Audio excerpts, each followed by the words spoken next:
Fire safety in blocks of flats.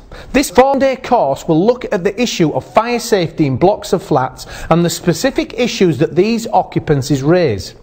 Now, the aim of the course is to give guidance on adequate fire safety in purpose-built blocks of flats regardless of age.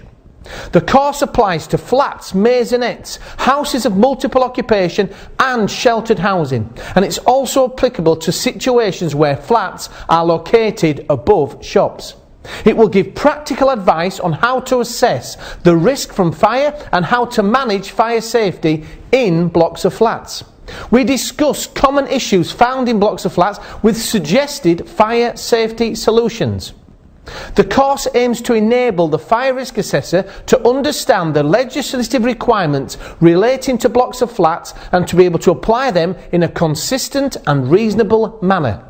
Firstly, we discussed the case study Lakanal House. We look at what went wrong and what we can learn from this situation. Then we discuss the background to blocks of flats and how they have developed over the years. The various active systems available for use in blocks of flats is covered, namely sprinklers and mist systems. The principles of their operation is outlined, as is the benefits they can actually offer you.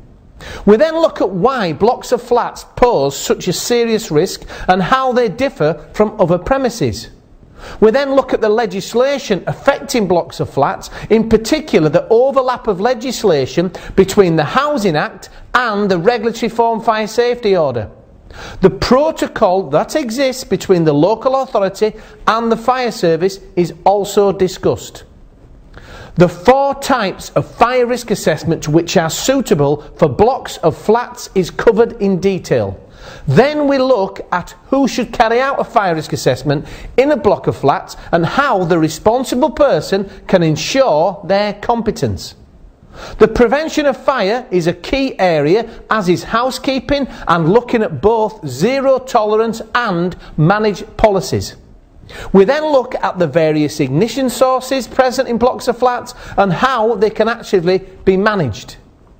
The conflict between an adequate means of escape and the security issue is discussed, as is the topic of various alternative escape routes.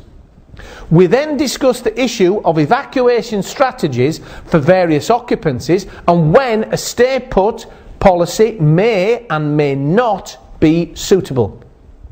Fire protection is then discussed and how you can ensure an adequate level of protection is available in the occupancy under inspection. We look at things like your fire doors, your fire alarms, signage, emergency lighting, the discussion about fire extinguishers. Should you or should you not provide them, and where are they appropriate to put them? Where should you put them and where shouldn't you put them?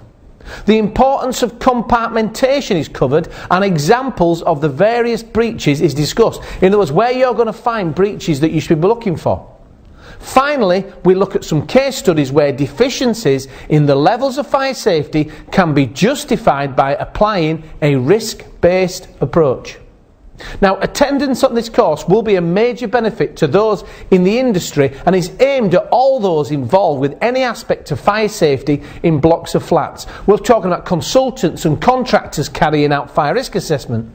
We've got social housing providers, private sector landlords, right to manage companies, building surveyors, resident management groups, managing agents or facility managers. You've got advice agents, fire service officers, local housing enforcement officers,